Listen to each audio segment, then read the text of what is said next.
All right, let's see. Medically, where are we? Mason Taylor is probable. I think Ovi is a probable for sure. And I think Omar, I don't know what his status. I'd probably keep him where he was. He was, what was he, doubtful? Probable. I would probably downgrade him to doubtful. I think those are the three. Was there anybody else? That's it. Those are three. Other than that, guys prepared.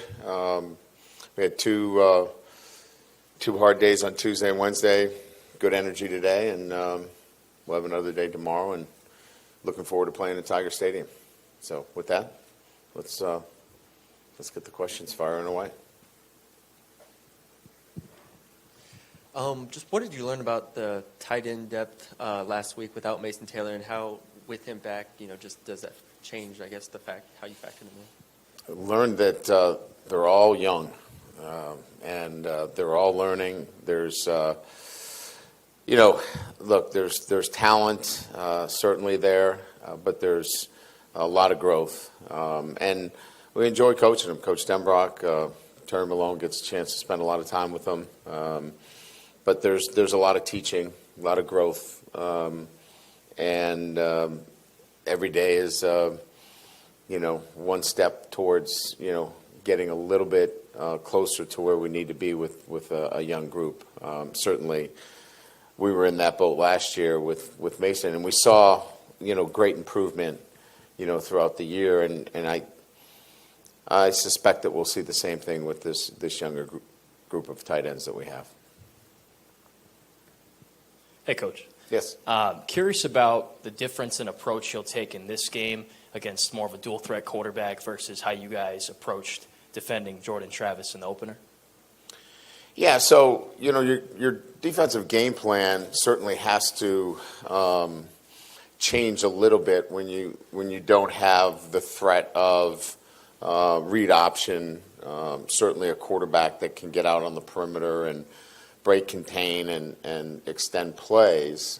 We were much more concerned with some other things that Rodgers brings relative to experience, and we weren't really sure relative to the offensive structure, and you have to prepare for some other things in terms of third down and nickel and things of that nature and dime.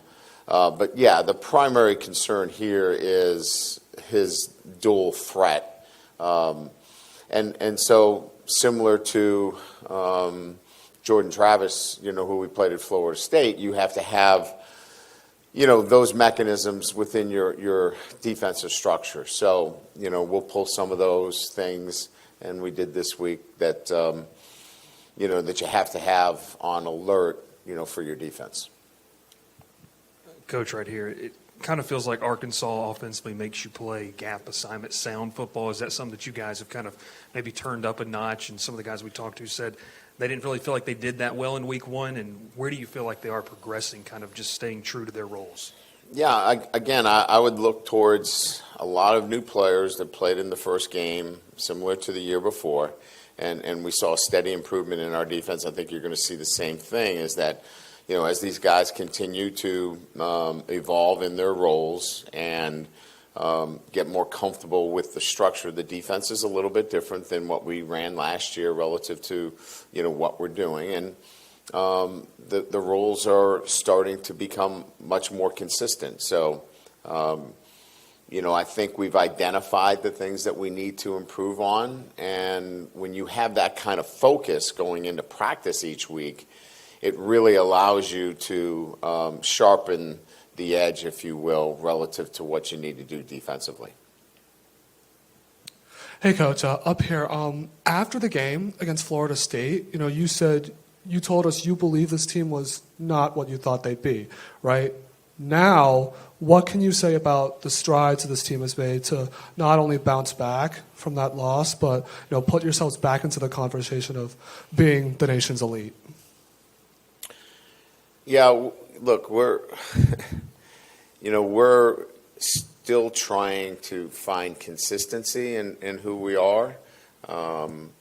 Again, when you talk about the identity of a football team, you make some assumptions about your football team, and I think I made some assumptions that were not accurate, and that was really a fault of mine in terms of the way I prepared the football team.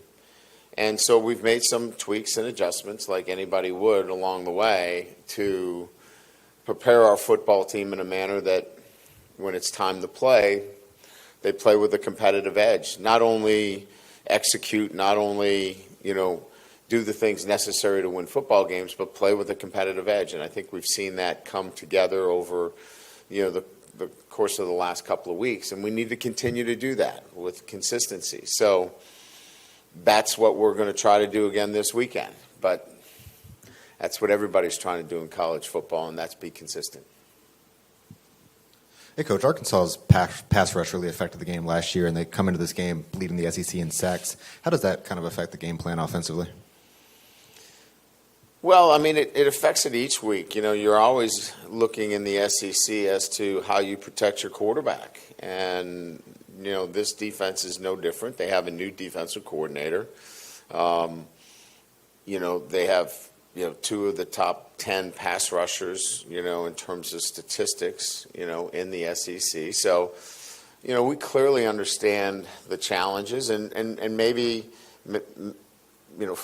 from our perspective, probably haven't seen anything, everything that they can, bring defensively. So we have to prepare for, a number of different things. And again, I would say that it's similar to, playing a team for the first time, where you don't know exactly what you're going to get, so you have to prepare for a lot. And, we'll have the things within our, protection scheme that really focuses in on, the key elements of what they like to do defensively.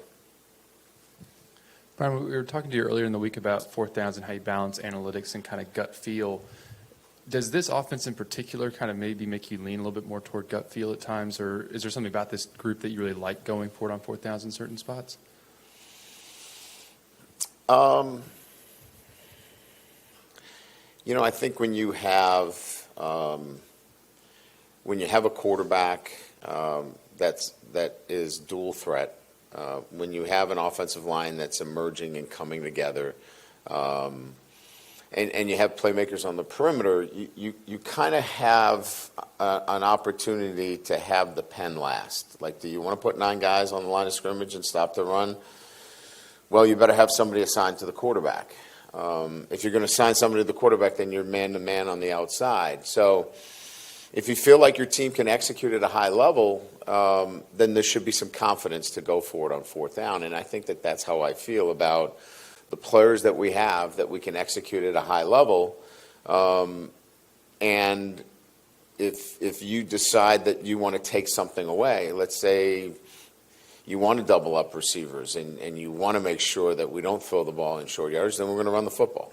So I think that that's probably how I feel with the other things that I mentioned, analytics, the feel and the flow of the game as well, and where we are in field position.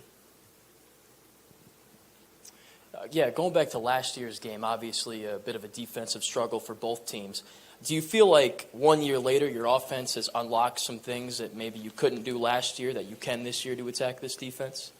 It's a totally different defense. I think it was an offensive struggle last year, not a defensive struggle. No, I know what you're saying, and I'm not saying anything about your question. I'm looking at it from a different perspective. Again, I think the defensive structure was a little bit different last year. Matter of fact, a lot different last year. We didn't handle the structure very well last year. I think our quarterback has shown that he recognizes those types of structures based upon how he did against Mississippi State, which had a similar structure, and he struggled in both of those games. I think we saw what he did against Mississippi State. So, again, our expectations are that with the quarterback and his recognition of what defenses can do, that he's going to find the right solution to what we need to do offensively. Hey, Coach. Just two things quickly. Is there any update on Jimmy Lindsay, first of all? Yeah, Jimmy is continuing to make progress. He is in treatment right now. He's about halfway through his treatments, and all reports are really positive in his treatment process. Is there any timeline of him coming back? Or No timeline has really been established relative to that right now, as he's right in the middle of his treatments. And with young tight ends, it takes them a second, especially in the NFL, to sort of acclimate to the game. There's so many different things they need to learn. Would you say that applies to a lot of the young guys you have on this team?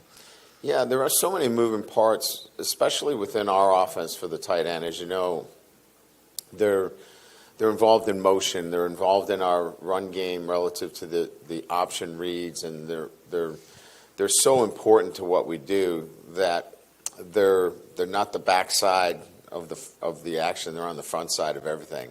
So we ask them to do a lot, and it does take a little while for them to get it. Excuse me. You mentioned doing things a little bit different relative defensively. Is that kind of in reference to maybe playing three backers and 4 DBs a little bit more than you all seemed to last year, or was that kind of game plan specific for the last couple of weeks? Well, part of it is obviously keeping Harold in the position of Sam linebacker. So when he's playing Sam linebacker, obviously you put yourself in a position where you're not playing quite as much nickel. Whereas if you played him inside, we played nickel virtually the whole game against Florida State. So we've decided that him playing the Sam linebacker position, puts us with, whoever the combination is of the other linebackers. We just feel like that's a better situation for us. Now, there are stresses to that. When you go into a 3 wides, 4 wide situation, we've got 3 linebackers on the field. So we have to be able to adjust and make some adjustments accordingly when teams want to spread us out and do some things, to try to get some matchups with 3 linebackers on the field. Great. Thank you.